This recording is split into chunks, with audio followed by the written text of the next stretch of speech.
Bonjour et bienvenue sur la Minute du Patrimoine. Je suis Charlène Nespoulos, conseillère en gestion de patrimoine, juriste fiscaliste et ça fait plus de 10 ans que j'accompagne des chefs d'entreprise dans l'optimisation et la structuration de leur patrimoine, que ce soit privé ou professionnel.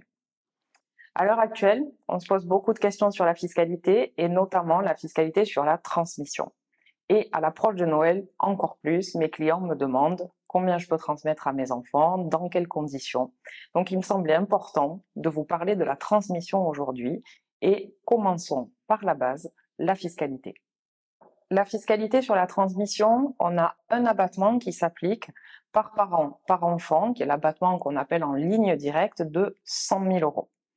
Une fois qu'on a utilisé cet abattement disponible de 100 000 euros par parent par enfant, la transmission, alors quand on parle de transmission, c'est autant en cadre de donation, hein, on le verra plus tard, mais c'est vraiment la donation, c'est quand on donne de son vivant, et la succession. La fiscalité est exactement la même, on a cet abattement de 100 000 euros par parent par enfant, et ensuite un barème fiscal qui vient s'appliquer en fonction du montant transmis.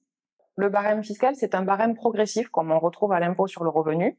On a une taxation à 20% jusqu'à 552 000 euros de patrimoine taxable, 30% entre 550 000 euros et 902 000 euros, puis une tranche à 40% entre 902 000 et 1,8 million et 45% au-delà. Ce barème, il s'applique tout comme l'abattement en ligne directe, il se reconstitue tous les 15 ans. Donc dès lors qu'on l'a utilisé, au bout de 15 ans, on a de nouveau l'application des abattements et du barème.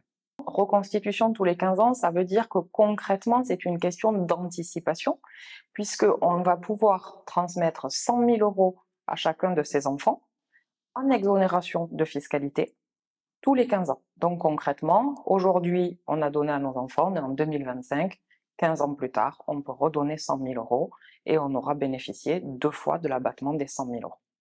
Alors, on a des dispositifs qui sont particuliers, qui vont s'appliquer en plus de ces règles fiscales qui sont l'abattement en ligne directe et le barème fiscal. Donc le tout cumulé nous permet d'avoir des avantages fiscaux. Je pense notamment à l'abattement de 75% sur la valeur des titres transmis, qu'on appelle le pacte du trade, et on en reparlera dans une autre vidéo.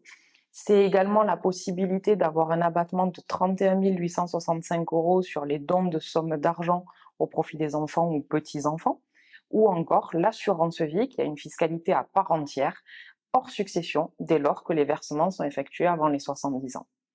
Donc comme je vous le disais, on a l'abattement en ligne directe, le barème fiscal, on a des dispositifs de faveur, et l'important quand on est à ma place et à la place de mes clients, de leur proposer des solutions qui soient adaptées, c'est d'anticiper pour pouvoir disposer de tous ces dispositifs fiscaux en notre faveur, de façon à avoir une fiscalité qui soit la moins lourde possible au moment du décès.